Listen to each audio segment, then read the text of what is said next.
Hello students, स्वागत है आपका pi classes bye Sachin Malik में। आज हम करेंगे केस स्टडी बेस्ड क्वेश्चंस। किस टॉपिक पर? Linear equation in two variable, chapter 3।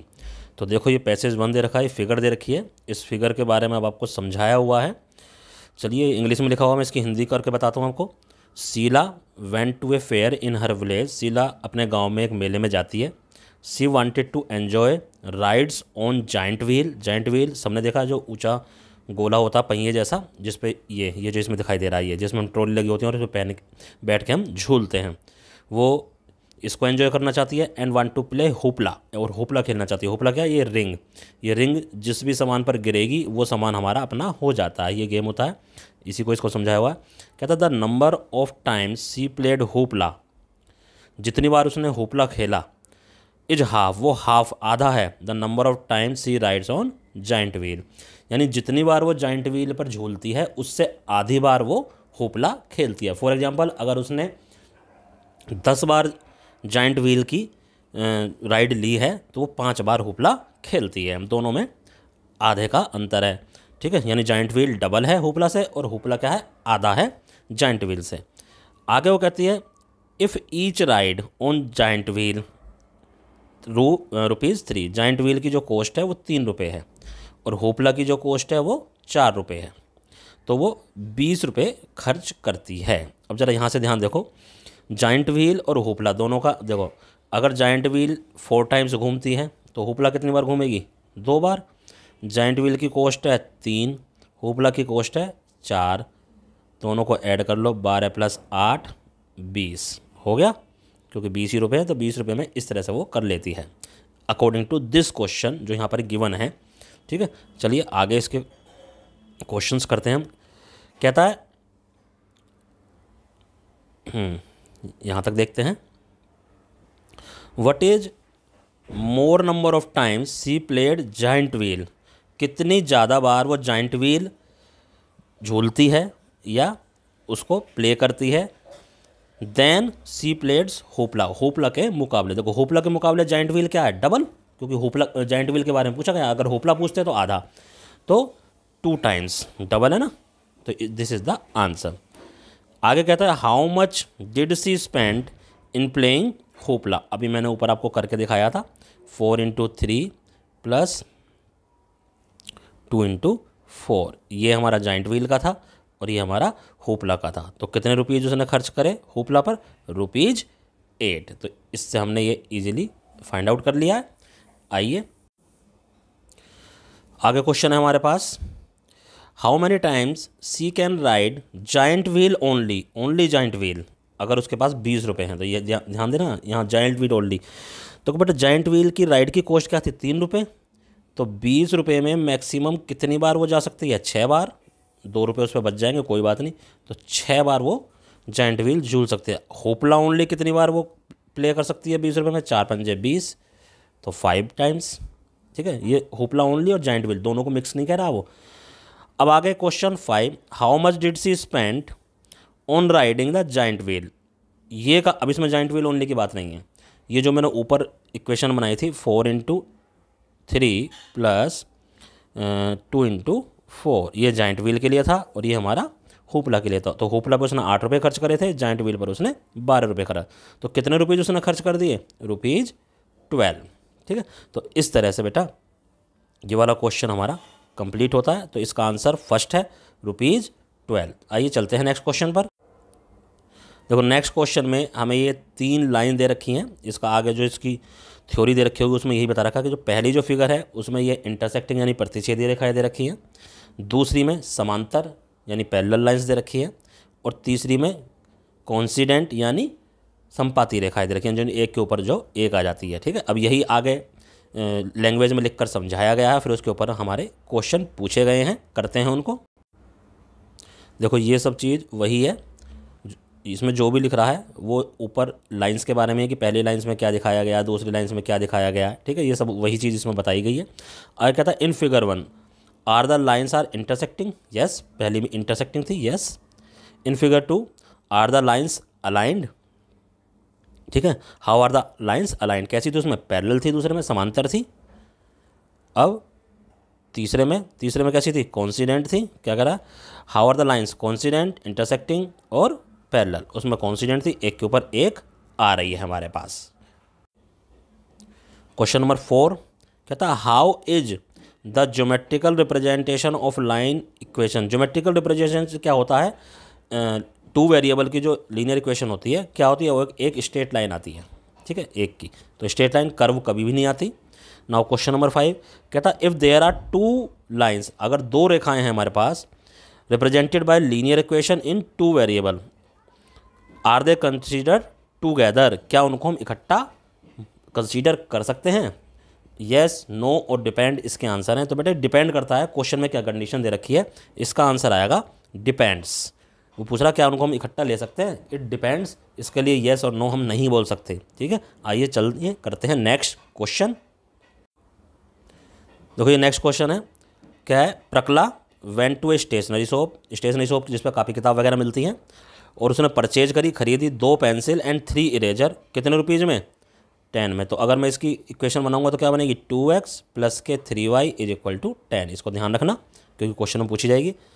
Her friend Monali, उसकी जो दोस्त है मोनाली ने देखा बड़ी अच्छी पेंसिल वगैरह लाई है, ठीक है, variety of pencil on Prakala, and she also bought 4 pencil and 6 eraser of same kind. उसने क्या खरीदा, 4 पेंसिल एंड 6 इरेजर, यानी उससे डबल खरीदा और पैसे भी डबल खर्च हुए। देखो ये दोनों इक्वेशन लगभग सेम है। अगर मैं इस वाली इक्वेशन को 2 से मल्टीप्लाई कर दूं तो यही इक्वेशन आ जाएगी हमारे पास, यानी दोनों इक्वेशन सेम है। दोनों इक्वेशन का ग्राफ बनाएंगे तो एक लाइन के ऊपर दूसरी लाइन आएगी, यानी कोइंसिडेंट संपाती रेखाएं इनकी आने वाली हैं।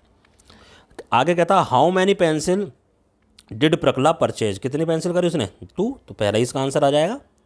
आइए चलते हैं नेक्स्ट क्वेश्चन पर। तो इसमें देखिए हाउ मैनी पेंसिल, ये हो गया how many pencil Monali purchase, Monali ने उससे क्या करा था, डबल खरीदी थी, उसने 4 खरीदी थी। कहता what is the algebraic equation from Parkala, जो इन पहले वाली मैंने आपको बताया था, 2x प्लस के 3y इज इक्वल टू 10, ठीक है। जो भी ऑप्शन में ये वाला आंसर होगा वो आएगा। आगे दिखाता हूँ मैं आपको अभी। तो ये देखिए ये वाला आंसर था। आगे what is the algebraic equation of Monali, इसका डबल था उसमें सब कुछ, तो ये 2x 4x 6y और 20।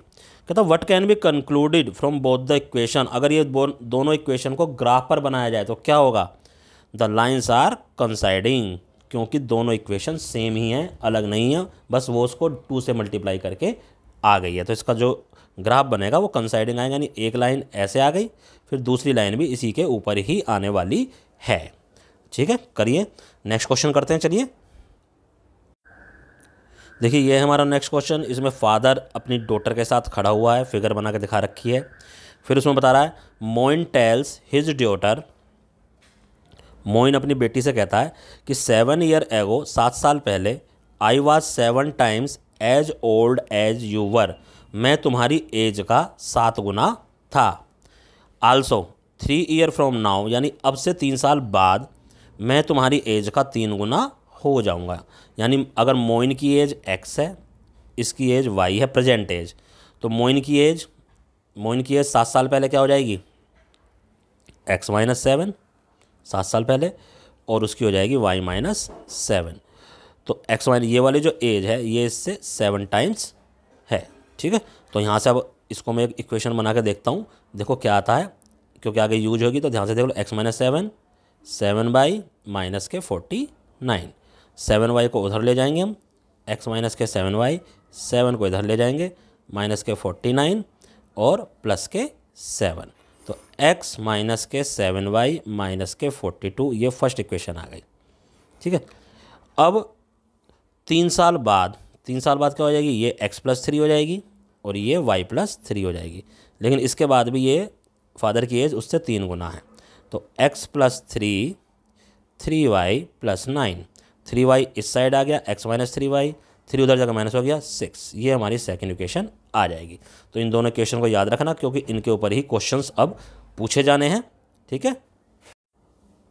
तो देखो ये आ गया, what is the first equation according to first condition, क्या आई थी हमारे पास, ये निकल के आई थी, this is the first equation, तो second is the answer. Third वाली क्या निकल के आई थी हमारे पास, वो ये निकल के आई थी, x minus 3y is equal to 6, this is the second equation, what is the present age of Moin. इन दोनों इक्वेशन को हम सोल्व कर लेंगे।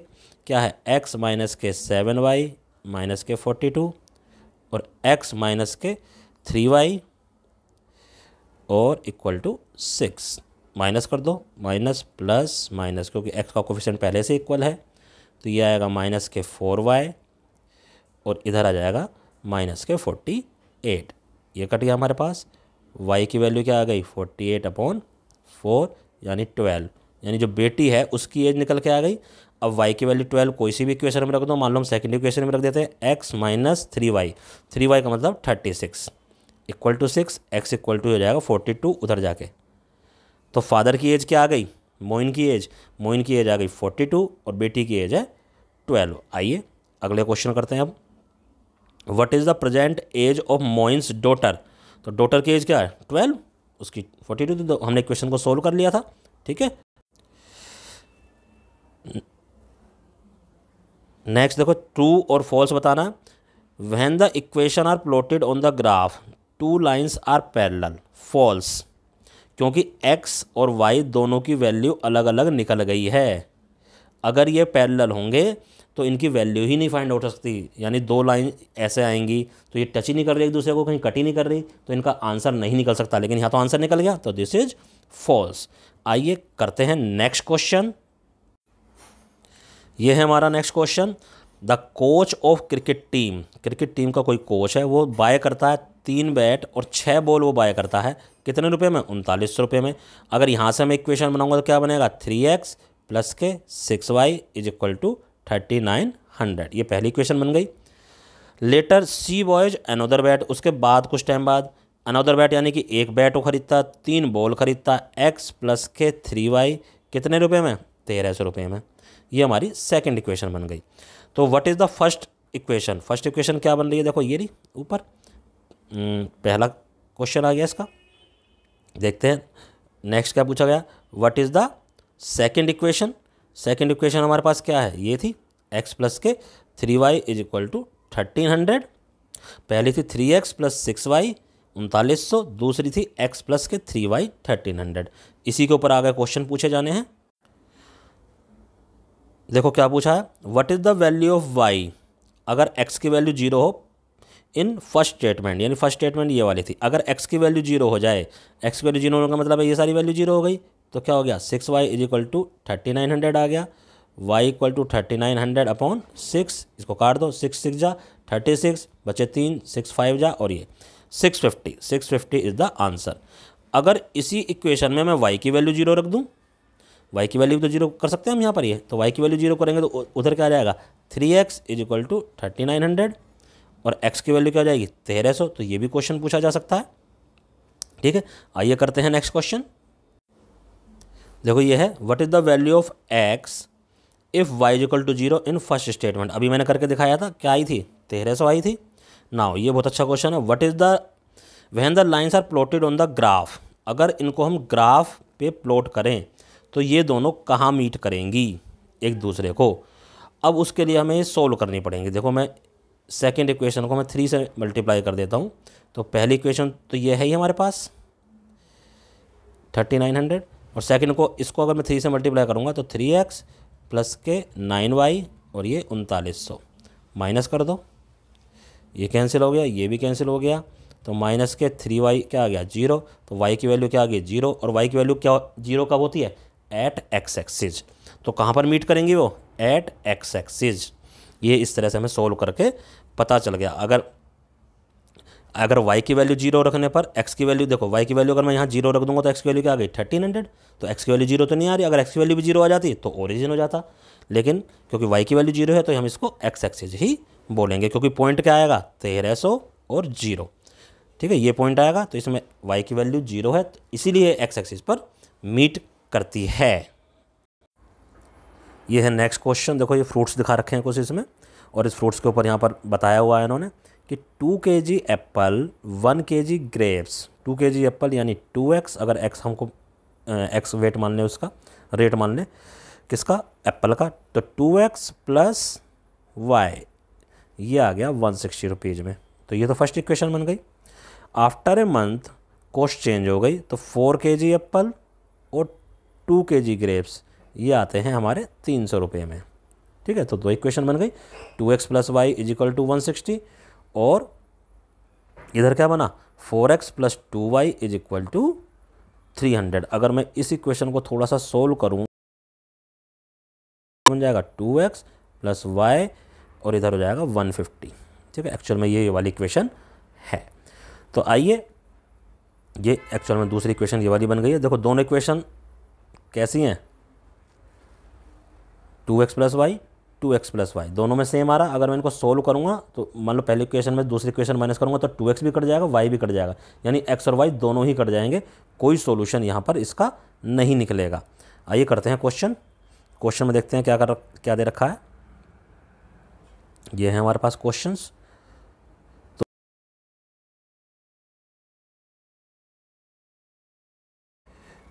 पहला क्वेश्चन है कि algebraic representation of first condition, अभी मैंने करा है, क्या था 2x plus Y is equal to 160।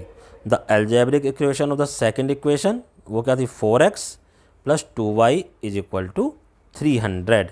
तो ये दोनों काम हमारे पास हो गए हैं। आइए करते हैं next question. Third question, what is the value of y in first equation when x is equal to 0। ये थी हमारी फर्स्ट इक्वेशन। अगर x की वैल्यू यानी 2x ये 0 ये पूरा 0 हो गया तो y की वैल्यू क्या आ गई 160। What is the value of x in second equation when y 0। अगर मैं इसको 0 कर दूँ तो ये हट गया, 4x इक्वल टू क्या आ गया 300, x इक्वल टू क्या आ गया 300/4, डिवाइड करोगे 75 हमारा आ जाएगा। नाउ ट्रू और false, when the two equation are plotted on the graph the two lines are coincident. क्या ये दोनों लाइन कोइंसिडेंट होंगी, ये हमें बताना है। नहीं, कोइंसिडेंट ये नहीं होने वाली, फॉल्स है, क्योंकि इसमें सॉल्यूशन निकलेगा ही नहीं। कोइंसिडेंट का तो सॉल्यूशन निकल जाता है, मैनी सॉल्यूशन आ जाते हैं एक के ऊपर। ये दोनों लाइन्स हमारी पैरेलल हैं। ठीक है, ये दोनों लाइन्स हमारी पैरेलल आएंगी, इसलिए यहाँ पर इनका सॉल्यूशन नहीं निकलने वाला। सॉरी, थोड़ा सा मैं उल्टा बोल गया बेटा। इसमें हमारे पास दो इक्वेशन देखो, यहाँ पर ये पहली इक्वेशन थी हमारे पास 2x plus Y is equal to 160 और इसको अगर मैं थोड़ा सोल्व करूँगा तो ये बन जाएगी 2x plus Y is equal to 150। ये सेम इक्वेशन है, ये कोइंसिडेंट ही आएंगी। ये मैंने तो इसको अगर हम दूसरी को प्लॉट करेंगे तो इसके ऊपर ही आने वाली है, चाहे आप करके इसको देख लेना। ठीक है, तो ये फॉल्स नहीं है, दिस इज ट्रू। आइए करते हैं नेक्स्ट क्वेश्चन। देखिए ये फिगर दिखा रखी है, ये इंटरसेक्टिंग लाइंस है।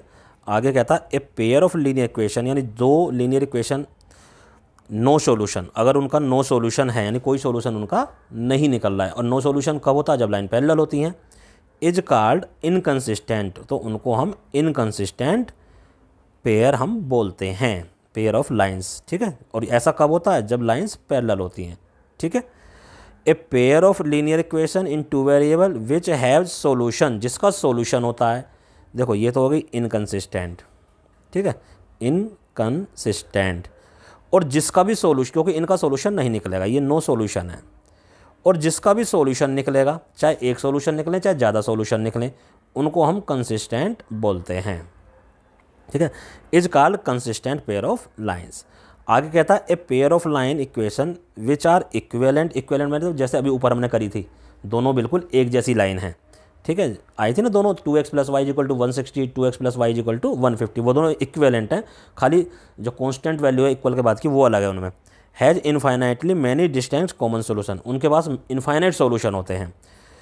और आगे कहता है such a pair is called dependent pair. ये डिपेंडेंट पेयर ऑफ लाइंस होती हैं टू वेरिएबल में, जिनको जो कैसी होती हैं, कंसिस्टेंट भी होती हैं और कोइंसिडेंट भी होती हैं, एक लाइन के ऊपर दूसरे लाइन आ जाती है। A dependent pair of line is always consistent, क्योंकि मैनी सॉल्यूशन होते हैं उनके। चलिए, a pair of line which has no solution, जिसका नो सॉल्यूशन होता है वो इनकंसिस्टेंट। पहला, a pair of line which has a solution is consistent. ठीक है, ये बहुत ज़रूरी चीज़ है, इसको ध्यान रखना।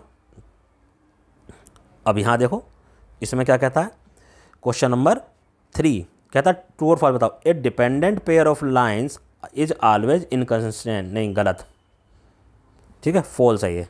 डिपेंडेंट पेयर ऑफ जो लाइन होती है वो इनकंसिस्टेंट नहीं होती हैं, वो कंसिस्टेंट होती हैं, ऊपर हमने देख लिया है। अब कह रहा है ये दोनों लाइन कैसी हैं, इनकंसिस्टेंट है या कंसिस्टेंट, ये कंसिस्टेंट है क्योंकि इक्विवेलेंट है। देखो x+2y x+2y, यानी कि ये एक लाइन के ऊपर ही एक लाइन आने वाली है, जैसे हमने ऊपर करा था, तो दिस इज कंसिस्टेंट। ठीक है, तो यहाँ पर कन्फ्यूज मत होना, जैसे मैं कन्फ्यूज हो गया था पहले, तो दिस इज ऑलवेज कंसिस्टेंट।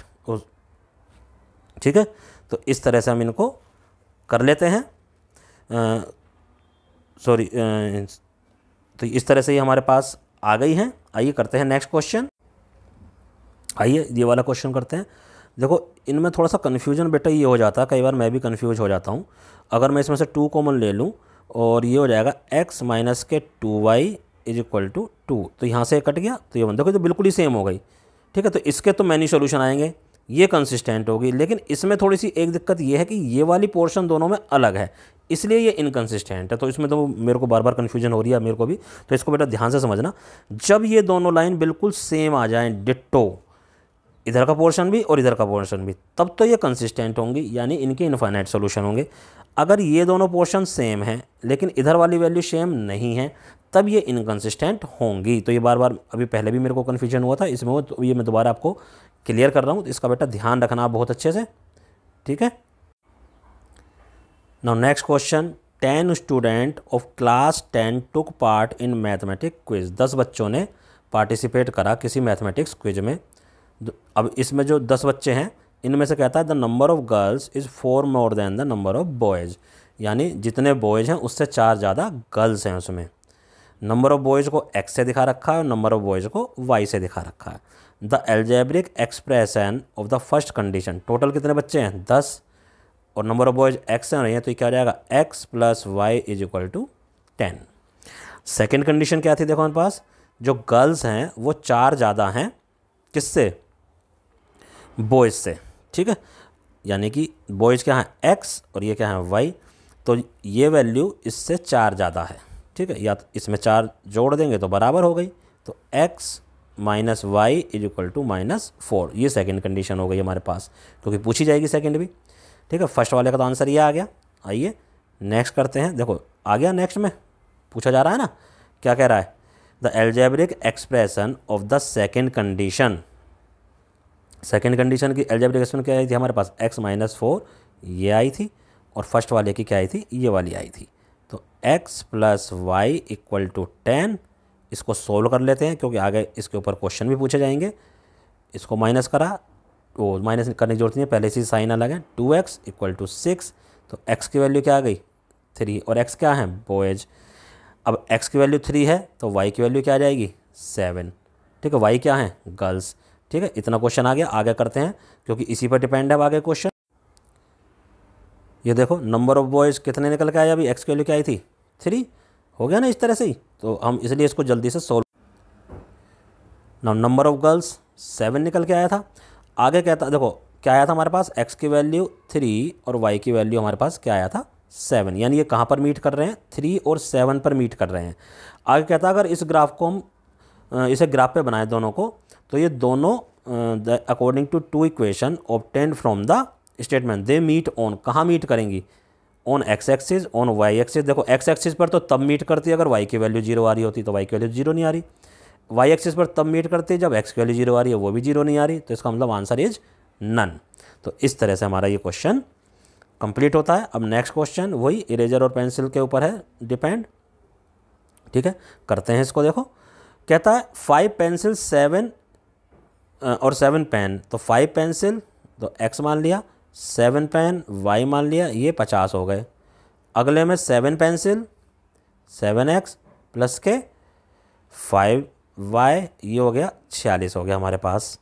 तो कहता according to first condition equation क्या बनती है हमारे पास, सेकंड वाली। अगले क्वेश्चन में पूछा जाएगा सेकंड कंडीशन में इक्वेशन क्या बनती है, वो 7x प्लस 5y और 46। फिर इनको सोल्व कर लेते हैं। सोल्व कैसे करेंगे, इसको हम 7 से मल्टीप्लाई कर देते हैं, इसको हम 5 से। तो देखो क्या इक्वेशन बन के आती है हमारे पास, ये आएगी 35x 49y और 350। 5 से करेंगे 35x प्लस के 25y, और ये आ जाएगा 5 × 30 5 × 20 और 3 23 माइनस कर दो, ये कैंसिल आउट हो गया, इसमें से माइनस करा 24y आ गया, ये 120 आ गया, y की वैल्यू आ जाएगी 5। क्यों? 24 से हमने उसको डिवाइड कर दिया तो y की वैल्यू 5 आ गई। तो ये कितना हो गया 35 उधर जाके माइनस हो जाएगा, तो 5x इज इक्वल टू 15 और x की वैल्यू आ गई हमारे पास 3। अब इस चीज़ को आप ध्यान रखना, x की वैल्यू हमारे पास 3 आ गई। x क्या था? पेंसिल। तो एक पेंसिल की कॉस्ट 3 रुपीज़ और एक पेन की कॉस्ट 5 रुपीज़ हमारे पास आ गई है। नेक्स्ट करते हैं क्वेश्चन। अब देखो ये सेकंड कंडीशन थी। सेकंड कंडीशन क्या थी हमारे पास? ये वाली आई थी, कॉस्ट ऑफ 1 पेंसिल क्या निकल के आया? 3 आई थी ना x की वैल्यू, और कॉस्ट ऑफ पेन ₹5 निकल के आई थी। तो क्या आंसर आया था? 3 और 5। क्या ये x एक्सिस पर मीट कर रहे हैं? नहीं, क्योंकि y की वैल्यू 0 नहीं है। क्या ये y एक्सिस पर मीट कर रहे हैं? नहीं, क्योंकि ये x की वैल्यू भी यहाँ पर 0 नहीं है। तो अगला क्वेश्चन ये कि क्या आएगा इसका answer? None. They meet on none, ना तो x एक्सिस पर ना y एक्सिस पर, क्योंकि कोई सा भी वैल्यू हमारे पास 0 नहीं आ रही है इसलिए।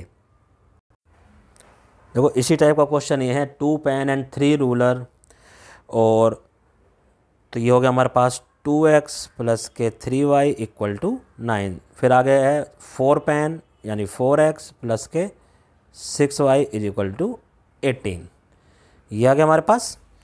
तो देखो अकॉर्डिंग टू फर्स्ट कंडीशन ये आ गई, और अकॉर्डिंग टू सेकंड कंडीशन ये आ गई। अब इनको सोल्व कर लेते हैं। सोल्व करेंगे कैसे? इसको 2 से मल्टीप्लाई कर लो, तो 4x प्लस के 6y equal to 18, 4x plus के 6y इक्वल टू 18। अब ज़रा ये ध्यान से देखो, ये तो दोनों इक्वेशन बिल्कुल सेम आ गई। तो सेम आ गई का मतलब दोनों लाइन बिल्कुल सेम है, एक दूसरे के ऊपर ही आएंगी। तो ऐसी जब दोनों सेम आ जाते हैं तो क्या बोलते थे इनको? कंसिस्टेंट। इनके मैनी सॉल्यूशंस होंगे, कंसिस्टेंट लाइन्स है ये, तो इनके क्या होंगे? Many solution. अगर ये वाली चीज़ सेम हो जाती, इधर वाला हिस्सा हमारे पास क्या होता? सेम होता, और ये वाली चीज़ अलग हो जाती राइट हैंड साइड वाली, तब हम इनको इनकंसिस्टेंट बोलते थे, क्योंकि ये नो सॉल्यूशन इसमें हो जाता था। देखते हैं आगे क्या क्वेश्चन पूछे गए हैं। अब ये क्वेश्चन आप अपने आप करो। कहता what is the value of y in first equation. ठीक है, फर्स्ट इक्वेशन क्या थी हमारे पास? 2x प्लस के 3y इक्वल टू 9, यही थी ना। तो x की वैल्यू अगर हम 0 रख देंगे तो 3 से इसको डिवाइड करेंगे तो आंसर 3। ऐसे ही इन सेकंड इक्वेशन ये थी हमारे पास। सेकंड इक्वेशन में y की वैल्यू अगर मैं 0 रख देता हूँ, ये हट गया, तो 4 से इसको डिवाइड करेंगे तो ये हो जाएगा 4 4 जा एंड 4 5 जा, 4.5 आ जाएगा इसका आंसर। देखो 4.5 इसमें दे रखा होगा, ये रहा 4.5 इसमें थर्ड पे दे रखा है, ये रहा 4.5। आगे क्या था? ट्रू और false. When the 2 lines are plotted on the graph 2 lines are parallel. False. Parallel नहीं है, ये कोइंसिडेंट हैं, एक दूसरे के ऊपर हमारी आ रही हैं। तो इस तरह से बेटे ये हमारा पार्ट 1 लीनियर इक्वेशन के ऊपर कंप्लीट होता है। लीनियर इक्वेशन के काफ़ी सारे क्वेश्चंस हैं। ठीक है, तो ये लगभग 2 या 3 पार्ट में हमारी बनेगी। तो आज मैंने पार्ट 1 बनाया है और इसमें 10 क्वेश्चन मैंने केस स्टडी के आपको समझाए हैं। मैं लास्ट में एक बार फिर बता देता हूँ।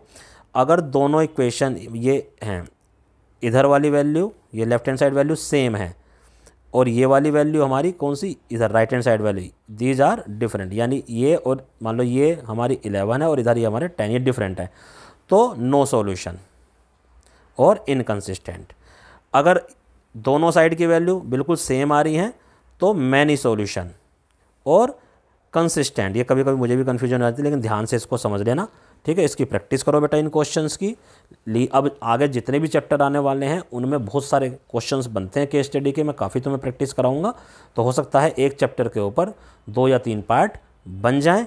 तो बेटा प्रैक्टिस करते रहिए, स्कोरिंग क्वेश्चंस हैं ये, जितनी प्रैक्टिस करोगे उतने ज़्यादा आपके मार्क्स आने वाले हैं। धन्यवाद।